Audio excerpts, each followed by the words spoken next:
10, 9, 8, 7, 6, 5, 4, 3, 2, 1. Welcome!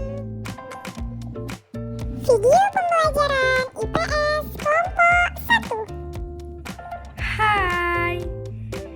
Jadi di sini saya akan sedikit menjelaskan tentang pengertian ilmu pengetahuan sosial dan hakikat ilmu pengetahuan sosial.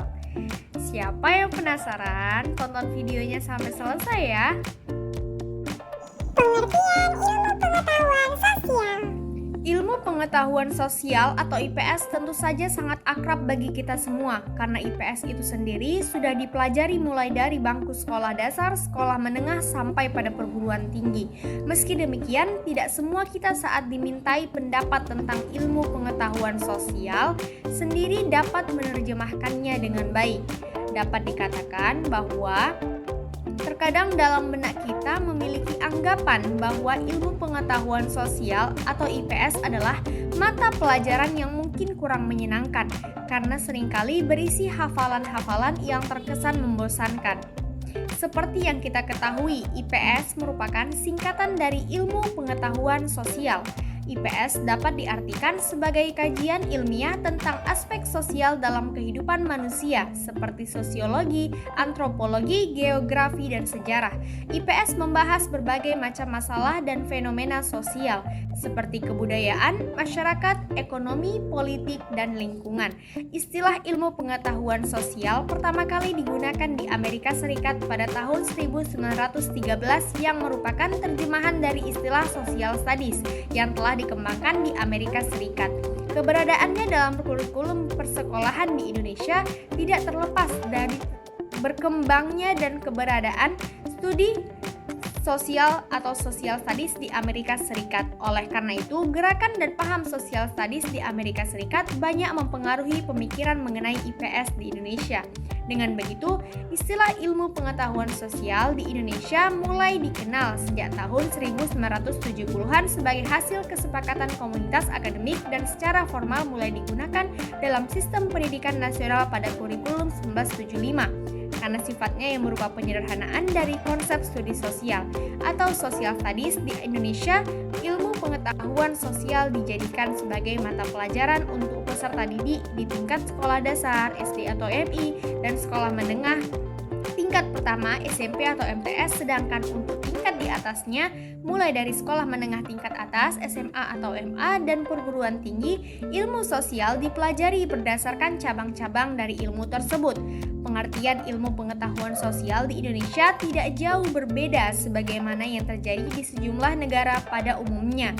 Masih dipersepsikan secara beragam dan mempunyai perbedaan makna di setiap jenjang pendidikan yang disesuaikan dengan karakteristik dan kebutuhan peserta didik. Khususnya antara IPS untuk sekolah dasar, SD atau MI dengan IPS untuk sekolah menengah pertama, SMP atau MTS, dan IPS untuk sekolah menengah atas, SMA atau MA. Pengertian ilmu pengetahuan sosial atau IPS di persekolahan tersebut ada yang berarti nama mata pelajaran yang berdiri sendiri, ada yang berarti gabungan atau integrated dari sejumlah mata pelajaran atau disiplin ilmu, dan ada juga yang berarti program pengajaran. Perbedaan ini dapat pula diidentifikasi dari perbedaan pendekatan yang diterapkan pada masing-masing jenjang persekolahan tersebut. Secara sederhana, ada yang mengartikan ilmu pengetahuan sosial sebagai studi tentang manusia yang dipelajari oleh peserta didik di tingkat sekolah dasar dan menengah. Pusat kurikulum menyatakan bahwa ilmu pengetahuan sosial merupakan mata pelajaran yang bersumber dari kehidupan sosial masyarakat yang diseleksi dengan menggunakan konsep-konsep ilmu sosial yang digunakan untuk kepentingan pembelajaran. Dan menurut National Council for the Social Studies atau NCSS mendefinisikan ilmu pengetahuan sosial sebagai suatu studi yang terintegrasi dari ilmu-ilmu sosial dan humaniora untuk meningkatkan kemampuan warga negara. Ada juga pandangan yang mengatakan bahwa ilmu pengetahuan sosial adalah suatu ilmu yang mempelajari tentang manusia secara sosial karena pada dasarnya manusia hidup selalu berdampingan. Dengan kata lain, tidak dapat hidup sendiri. Untuk memperoleh gambaran yang lebih luas tentang ilmu pengetahuan sosial, maka penting untuk kita kemukakan beberapa pengertian ilmu pengetahuan sosial menurut para ahli. Yang pertama ada para ahlinya yaitu Muljono Cokrodikardjo. Beliau mengemukakan bahwa IPS adalah perwujudan suatu pendekatan interdisipliner dari ilmu sosial. Yang kedua, Nukman Sumantri menyatakan bahwa IPS merupakan pelajaran ilmu-ilmu sosial yang disederhanakan untuk pendidikan tingkat SD, SLTP, dan SLTA.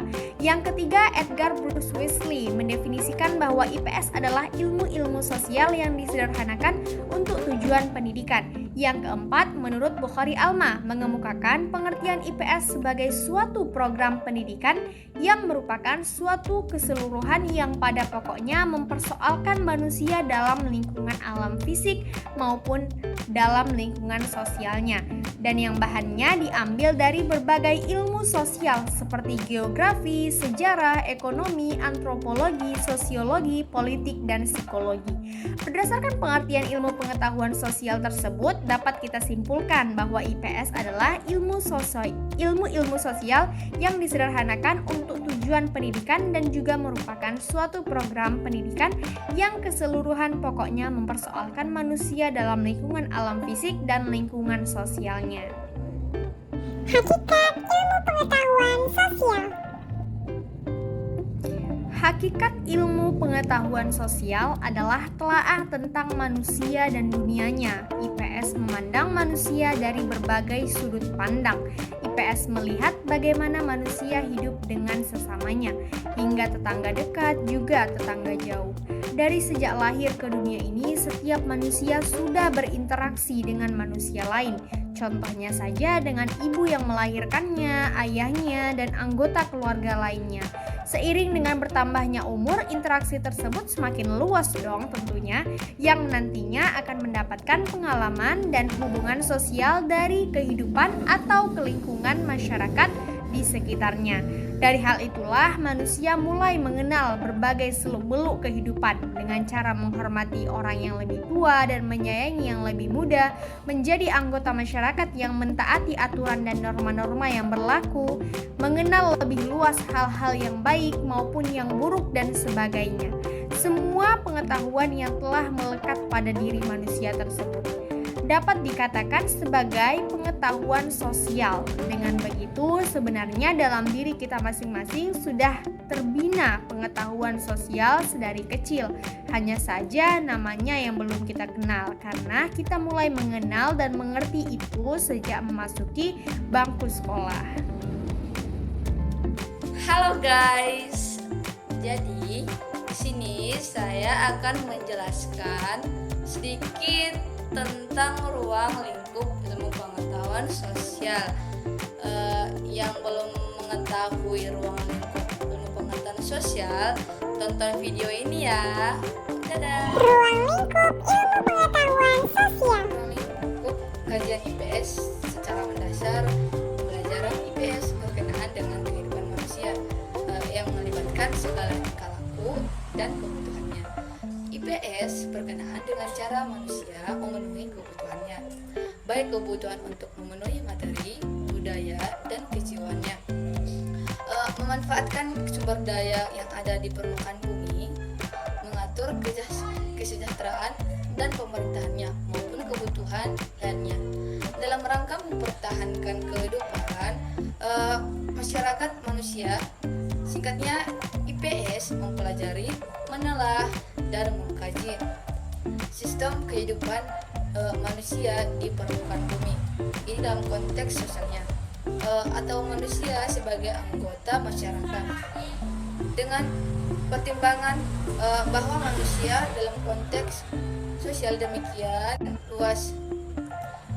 Pengajaran IPS pada jenjang pendidikan harus dibatasi sesuai dengan kemampuan peserta didik tiap jenjang, sehingga ruang lingkup pengajaran IPS pada jenjang pendidikan dasar berbeda dengan jenjang pendidikan menengah dan pendidikan tinggi.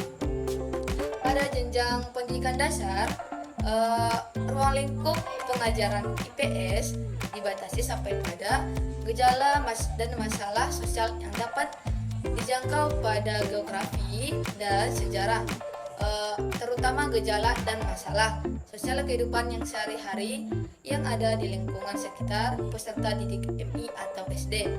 Pada jenjang pendidikan menengah, ruang lingkup kajian diperluas, begitu juga pada jenjang pendidikan tinggi. Bobot dan keluasan materi dan kajian semakin dipertajam dengan berbagai pendekatan.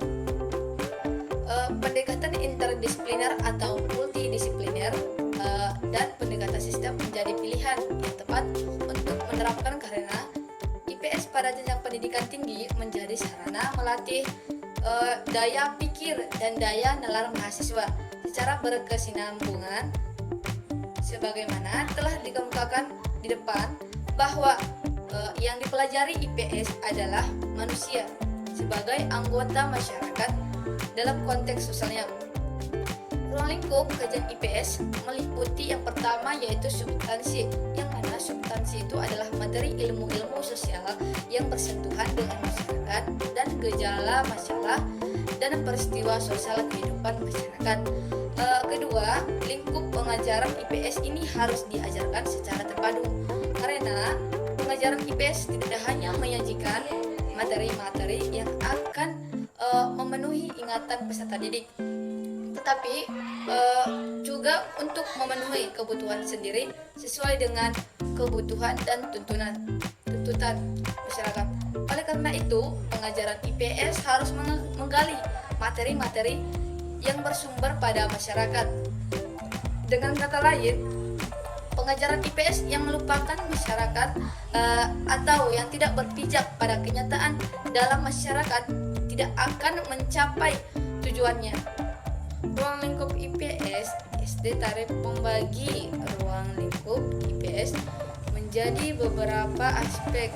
Pertama, ditinjau dari ruang lingkup hubungan mencakup hubungan sosial, hubungan ekonomi, hubungan psikologi, hubungan budaya, hubungan sejarah, dan hubungan geografi dan hubungan politik. Yang kedua yaitu ditinjau dari segi kelompoknya adalah dapat berupa keluarga, rukun tetangga, kampung, warga desa, organisasi masyarakat dan bangsa. Dan yang ketiga ditinjau dari tingkatannya meliputi tingkat lokal, regional, dan global. Yang keempat ditinjau dari lingkup interaksi dapat berupa kebudayaannya, politik dan ekonomi. Ruang lingkup mata pelajaran IPS meliputi yaitu pertama manusia, tempat, dan lingkungan. Dan yang kedua yaitu waktu, keberlanjutan, dan perubahan. Terus yang ketiga yaitu sistem sosial dan budaya. Yang keempat perilaku, ekonomi, dan kesejahteraan. Halo, assalamualaikum warahmatullahi wabarakatuh. Hello my friend, how are you today? It's okay, I hope all of you well. Okay guys, here I will explain about social studies learning objective atau biasa disebut dengan metode pembelajaran ilmu pengetahuan sosial. Di sini kalian udah pada tahu belum apa saja tujuan dari metode pembelajaran ilmu pengetahuan sosial? Kalau belum tahu, yuk simak video berikut ini. Dadah. Tujuan ilmu pengetahuan sosial. Pembelajaran ilmu pengetahuan sosial. Jadi, metode pembelajaran ilmu pengetahuan sosial itu bertujuan untuk mendidik dan memberi bekal kemampuan dasar agar dapat mengembangkan diri sesuai dengan bakat, minat, kemampuan berkreativitas di lingkungan, serta berbagai bekal untuk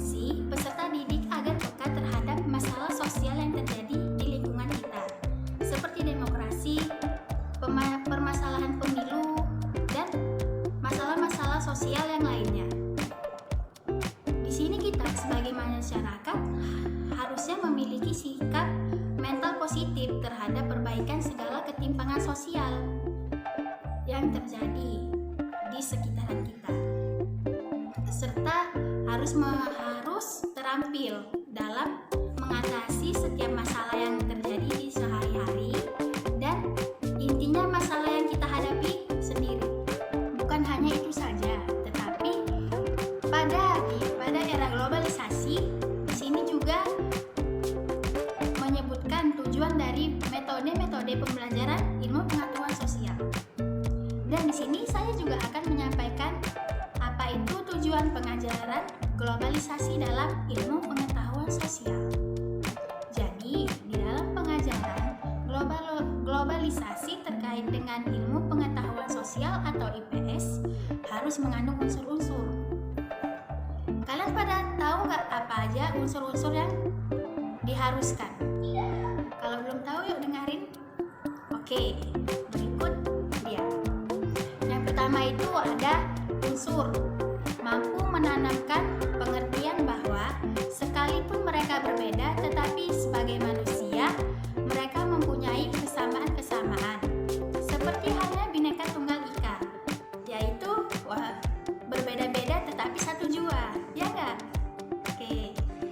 Unsur yang kedua, membantu siswa mengembangkan kemampuan berpikir kritis terhadap masalah-masalah dunia dan keterampilan menganalisis informasi yang diterimanya.